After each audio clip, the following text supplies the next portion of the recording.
the FON, that is Fundamental of Nursing. In this we are going to discuss about the unit 4, that is hygiene. So in the previous class we have seen about the care of teeth. So the care of teeth comprise the following measures. So మనం teeth అంటే పళ్ళ యొక్క care ఏ విధంగా తీసుకోవాలో, ఎలాంటి పద్ధతులు maintain చేయాలో మనం ఇప్పుడు చూద్దాం. So now topic is care of teeth comprise the following measures. So what are the measures we should maintain during the care of teeth? Now we will discuss. So first one is teeth brushing. So the brushing is very important. Twice a day అంటే రోజుకి 2 సార్లు మనం brush అనేది చేయాలి. So brush చేయడం వల్ల ఆహారం తిన్న తర్వాత ఫుడ్ పార్టికల్స్ ఏమైనా లోపల ఉన్నట్లయితే అది బ్రష్ చేయడం వల్ల బయటికి అనేది వెళ్ళిపోతుంది. కాబట్టి మనం రోజుకి 2 సార్లు బ్రష్ అనేది చేయాలి. సో అదేవిధంగా మనం మీల్స్ తీసుకున్న తర్వాత నోటిని శుభ్రంగా కడుక్కోవాలి. సో దీనివల్ల లోపల ఉన్న ఫుడ్ పార్టికల్స్ అనేవి బయటికి వెళ్ళిపోతాయి. లేకపోతే ఫుడ్ పార్టికల్స్ లోపల ఉండడం వల్ల ఏమవుతుందంటే యాసిడ్స్ రిలీజ్ అవుతాయి. సో దీనివల్ల బ్యాక్టీరియా అనేది డెవలప్ అవుతుంది నోటి లోపల. కాబట్టి మనం ఆహారం తిన్న తర్వాత నోటిని పుక్కిలించాలి. అదేవిధంగా రోజుకి 2 సార్లు బ్రష్ అనేది చేయాలి.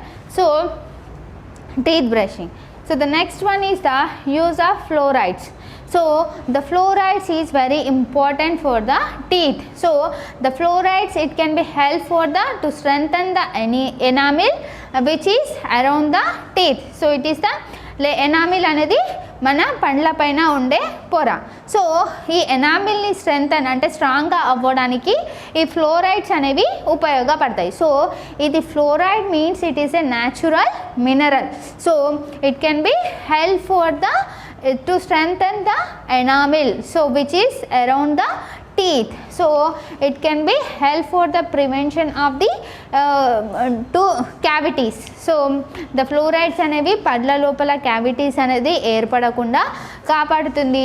అదేవిధంగా పళ్ళ చుట్టూ ఉండే ఎనామిల్ పొర ఏదైతే ఉంటుందో అది స్ట్రాంగ్ అవ్వడానికి ఫ్లోరైడ్స్ అనేవి ఉపయోగపడుతుంది. ఇది ఒక natural mineral. So it is the use of fluorides. So మనం ఫ్లోరైడ్స్ని నార్మల్ లెవెల్లో మెయింటైన్ చేయడం వల్ల, యూస్ చేయడం వల్ల మనం క్యావిటీస్ అనేవి రాకుండా కాపాడవచ్చు. So the optimum level of fluoride in drinking water is between 0.5 to 0.8 milligrams per litre.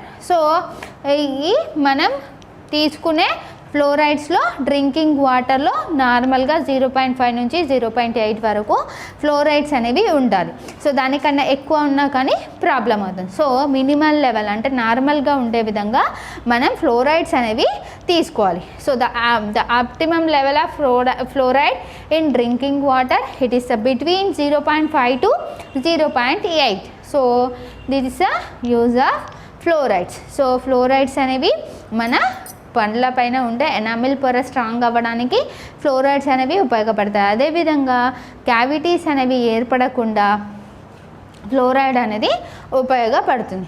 Normal level 0.5 నుంచి 0.8 వరకు మనం డ్రింకింగ్ వాటర్లో ఉండే విధంగా చూసుకోవాలి. సో దానికంటే ఎక్కువ ఉన్నట్లయితే ప్రాబ్లం అవుతుంది. కాబట్టి ఫ్లోరోసిస్ వస్తుంది. సో దానికంటే ఎక్కువ ఉన్నట్లయితే ఫ్లోరోసిస్ అనేది వస్తుంది.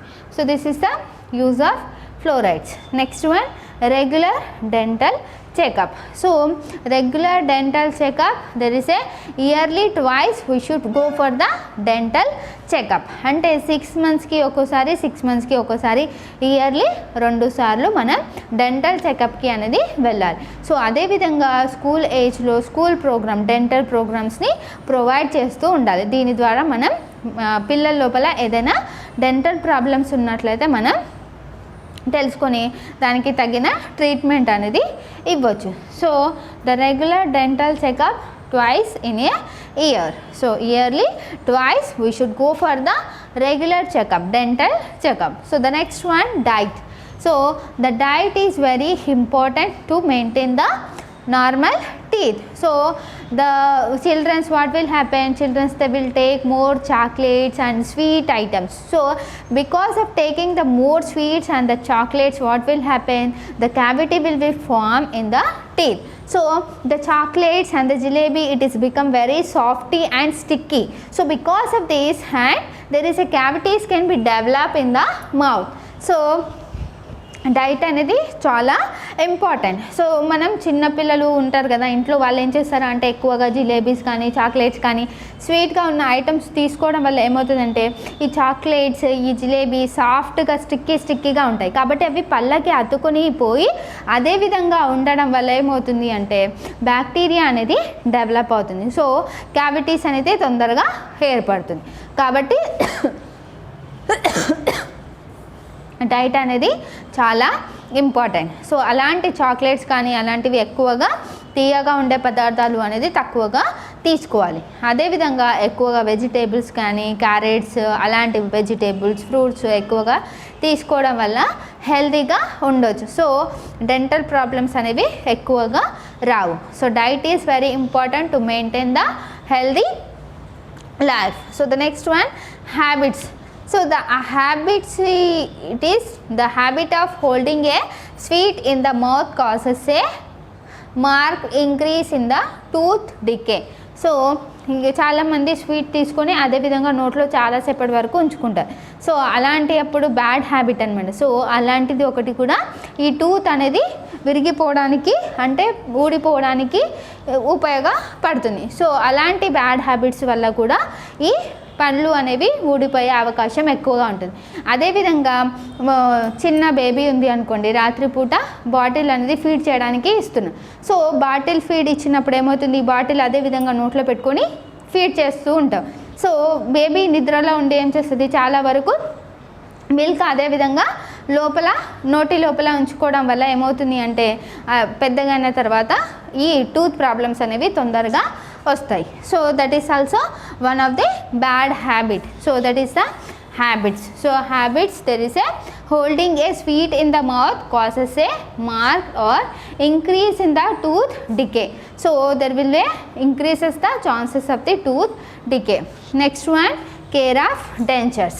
సో ద డెంచర్స్ అంటే ఓల్డ్ ఏజ్ పీపుల్ ద పండ్ల సెట్టు అనేవి ఉపయోగిస్తారు కదా, ప్లాస్టిక్ది పండ్ల సెట్టు ఉపయోగిస్తారు కదా, దాన్ని డెంచర్స్ అని అంటారు. సో ద డెంచర్స్ని ఏ విధంగా కేర్ తీసుకోవాలి అంటే it should be removed after meals. So meals తర్వాత వాటిని రిమూవ్ చేయాలి. సో రిమూవ్ చేసి దాన్ని బ్రష్ చేసి క్లీన్గా ఉంచుకోవాలి. సో మనం ఆహారం తీసుకున్న తర్వాత ఆహారం అనేది ఆ పళ్ళ లోపల ఇరికిపోయి ఉంటుంది కాబట్టి దానివల్ల బ్యాక్టీరియా అనేది ఈజీగా డెవలప్ అవుతుంది. కాబట్టి మళ్ళీ ఆహారం తీసుకున్న తర్వాత పళ్ళ సెట్టుని తీసేసి దాన్ని శుభ్రం చేసి ఉంచాలి.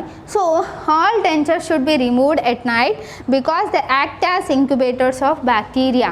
So the dentures should be removed at night అంటే పడుకోవడానికి ముందు పళ్ళ సెట్ ఏదైతే ఉంటుందో దాన్ని తీసి పక్కన పెట్టాలి. సో రాత్రిపూట అదేవిధంగా పెట్టుకొని పడుకున్నట్లయితే బ్యాక్టీరియా అనేది ఈజీగా డెవలప్ అవుతుంది. కాబట్టి పడుకోవడానికి ముందు ఆ డెంచర్స్ ఏదైతే ఉంటుందో దాన్ని తీసి పక్కన పెట్టాలి. So it can be washed with baking soda. So normal water తోటి లేకపోతే బేకింగ్ సోడా తోటి ఆ డెంచర్స్ని క్లీన్ చేయాలి. So the dentures, care of dentures, it should be removed after meals and the brushed thoroughly. So after the meals the denture should be removed and it should be cleaned thoroughly, and all dentures should be removed at night because they act as incubators of bacteria. So the denture should be removed night. So before going to the sleep the denture should be removed and it because it can be improves the bacteria growth. So next it can be washed with the baking soda. So it is the care of teeth comprise the following measures, includes the teeth brushing and use of fluorides and the regular dental checkup, diet, habits and the care of dentures. So it is the care of teeth. That's about the exercise. So exercise is very important for the individual to improve the muscle strength. So the exercise, it is an essential and must be taken regularly either outdoor or indoor in the form of games. and depending on one's age to promote good health. So the exercise is very important or essential for the one. So it is very important or essential and must be taken regularly either outdoors or indoors in the form of games. So ఈ exercise అనేది అంటే గేమ్స్లో కానీ స్పోర్ట్స్లో కానీ లేకపోతే ఇంట్లో ఉండి ఎక్సర్సైజ్ చేయడం కానీ, సో అలాంటి వల్ల మనం ఎక్సర్సైజ్ చేయడం వల్ల మన యొక్క మసిల్ స్ట్రెంగ్త్ అనేది ఇంప్రూవ్ అవుతుంది. అంటే ఇది depending on once age to promote good health. So ఇది ఎక్సర్సైజ్ అనేది ఏజ్ పైన ఆధారపడి ఉంటుంది. So according to the age of person and the exercise can be done. So old persons అనేవి ఎక్సర్సైజ్ చేయలేరు. సో యంగ్ పర్సన్స్ కొంచెం జిమ్కి వెళ్ళడం అలాంటివి ఎక్సర్సైజ్ అనేది చేస్తూ ఉంటారు. సో అదేవిధంగా కొంతమంది బాయ్స్ గేమ్స్లో కానీ అవుట్డోర్ గేమ్స్లో పార్టిసిపేట్ చేయడం అలాంటివి చేయడం వల్ల అది కూడా ఒక ఎక్సర్సైజ్. సో ఇలాంటి ఎక్సర్సైజ్ చేయడం వల్ల గుడ్ హెల్త్ అనేది మెయింటైన్ చేయగలుగుతాం. So it is good to use one muscle as in walking, running and bicycling and swimming, dancing etc. So మనం ఎక్సర్సైజ్ చేయడం వల్ల మన మజిల్స్ అనేవి యూజ్ చేయడం వల్ల మనకు హెల్దీగా ఉండగలుగుతాం. సో మనం వాక్ చేసేటప్పుడు కానీ రన్నింగ్ చేసినప్పుడు కానీ లేకపోతే సైకిల్ తొక్కినప్పుడు కానీ సో మనం మజిల్స్ అనేవి యూజ్ చేస్తాం.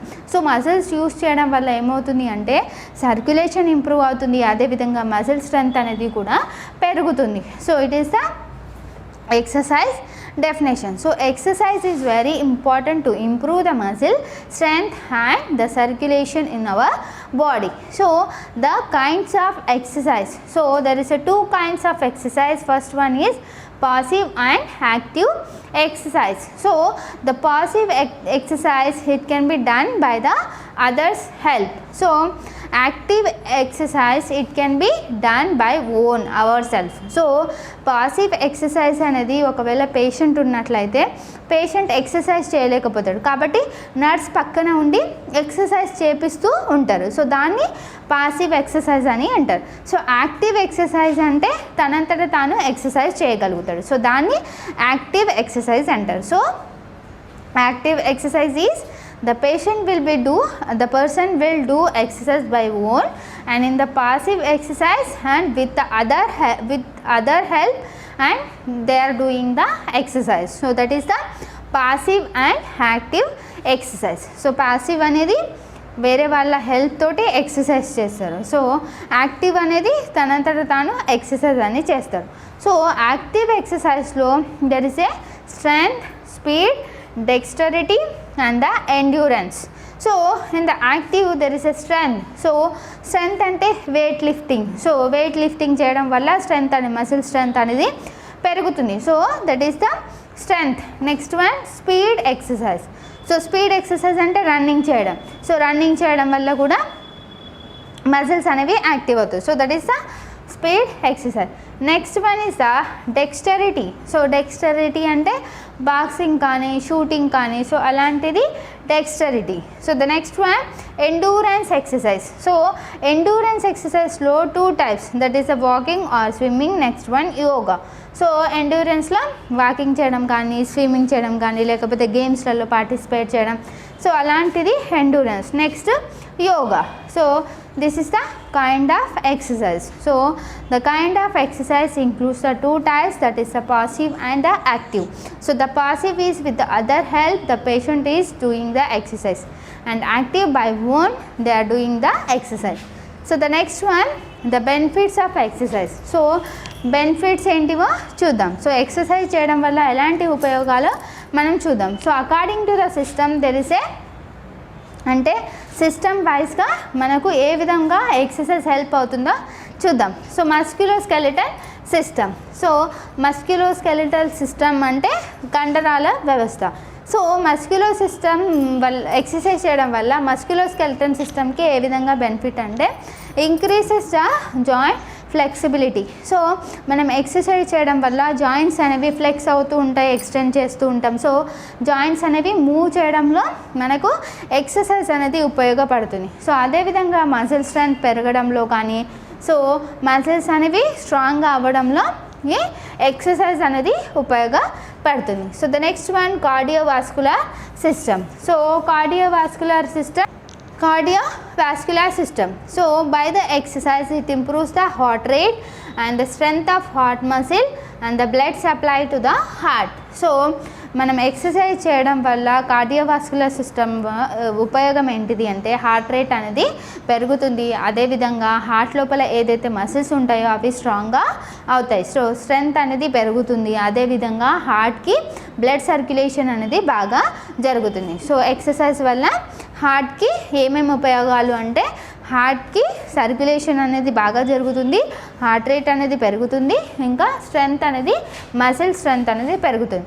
So next respiratory system. So respiratory system అనేది ఇంప్రూవింగ్ ద గ్యాస్ ఎక్స్చేంజ్. అంటే రెస్పిరేటరీ సిస్టమ్ మనం ఆక్సిజన్ తీసుకోవడంలో, కార్బన్ డైఆక్సైడ్ వదిలేయడంలో ఈ ఎక్సర్సైజ్ అనేది చాలా ఉపయోగపడుతుంది. సో గ్యాస్ అనేది ఎక్స్చేంజ్ చేయడంలో ఎక్సర్సైజ్ అనేది బాగా ఉపయోగపడుతుంది. So the next one gastro intestinal system. So gastro intestinal system బాగా ఎక్సర్సైజ్ చేయడం వల్ల ఆకలి అనేది బాగా ఏర్పడుతుంది. సో అదేవిధంగా కడుపు లోపల పెరిస్టాలిక్ మూమెంట్ అనేది బాగా జరగడం వల్ల మనకు మోషన్ అనేది ఫ్రీగా అవుతుంది. So this is the gastrointestinal system. So it can be helps for the increases the appetite and increases the peristaltic movement in the abdomen. So next one endocrine system.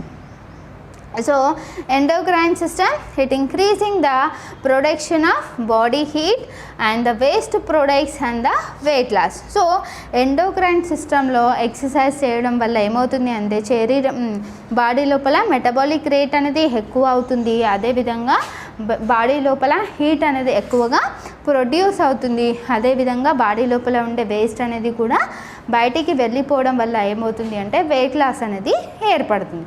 So endocrine system వల్ల exercise చేయడం వల్ల endocrine సిస్టమ్కి ఎలాంటి ఉపయోగాలు అంటే waste అనేది బయటికి వెళ్ళిపోతుంది. సో వేస్ట్ అనేది ఆటోమేటిక్గా బయటికి వెళ్ళిపోవడం వల్ల బాడీ వెయిట్ అనేది కూడా తగ్గుతుంది, అదేవిధంగా హీట్ అనేది ఎక్కువగా ప్రొడ్యూస్ అవుతుంది. So the next one urinary system. So urinary system, it can be promotes the blood flow. So blood circulation అనేది బాగా జరుగుతుంది, అదేవిధంగా prevents the urinary tract infection. So ఈ ఎక్సర్సైజ్ చేయడం వల్ల యూరిన్ అనేది అదేవిధంగా యూరినరీ బ్లాడర్లో స్టాగ్నేషన్ అవ్వకుండా యూరిన్ అనేది తొందరగా పాస్ చేయడానికి వీలవుతుంది. సో దీనివల్ల యూరినరీ ట్రాక్ట్ ఇన్ఫెక్షన్ అనేవి రాదు. So that is the urinary system. So exercise చేయడం వల్ల బ్లడ్ సర్క్యులేషన్ అనేది బాగా జరుగుతుంది, అదేవిధంగా యూరినరీ ట్రాక్ట్ ఇన్ఫెక్షన్ అంటే యూరిన్కి సంబంధించి ఎలాంటి ఇన్ఫెక్షన్ కూడా రాదు. So the next one immune system. So immune system, so exercise చేయడం వల్ల మన ఇమ్యూనిటీ అనేది పెరుగుతుంది అని హెల్తీగా ఉంటాం. సో ఇమ్యూన్ సిస్టమ్ అనేది బాగా ఉంటుంది, మనకు ఎలాంటి ఇన్ఫెక్షన్ అనేది రాదు, ఒక పర్సన్ హెల్తీగా ఉంటారు. So that is the immune system. So the next psychoneurological system. So in the psychoneurological system, it increase the level of oxygen to the brain and other body system. So exercise చేయడం వల్ల బ్రెయిన్కి oxygen అందడం కాకుండా ఇంకా ఇతర systems ఏవైతే ఉంటాయో body లోపల ఆ సిస్టమ్స్కి అన్నిటికీ ఆక్సిజన్ సప్లై అవుతుంది. సో ఎక్సర్సైజ్ చేయడం వల్ల బ్రెయిన్తో పాటు ఇంకా ఇతర సిస్టమ్స్కి కూడా ఆక్సిజన్ అనేది సప్లై అవుతుంది, అదేవిధంగా స్లీప్ అనేది కూడా బాగా ఉంటుంది. సో ఎక్సర్సైజ్ చేయడం వల్ల ఒక పర్సన్ సో అతనికి స్లీపింగ్ ప్యాటర్న్ అనేది బాగా ఉంటుంది. సో తొందరగా అలసిపోవడం వల్ల నిద్ర కూడా తొందరగా పడుతుంది. సో అదేవిధంగా స్ట్రెస్ కూడా తగ్గిపోతుంది. సో ఎక్సర్సైజ్ చేయడం వల్ల స్ట్రెస్ అనేది తగ్గిపోతుంది. So this is the psychoneurological system. So the benefits, it includes the musculoskeletal system, cardiovascular system, respiratory system, gastrointestinal system, and the endocrine system, and urinary system, immune system, psychoneurological system. So if you are doing the exercises, it improves the muscle strength and the circulation in the body. So it is also helps to prevent the stress and the it reduces the stress and it improves the sleeping pattern of the individual. So it completes the exercise and the benefits of exercise.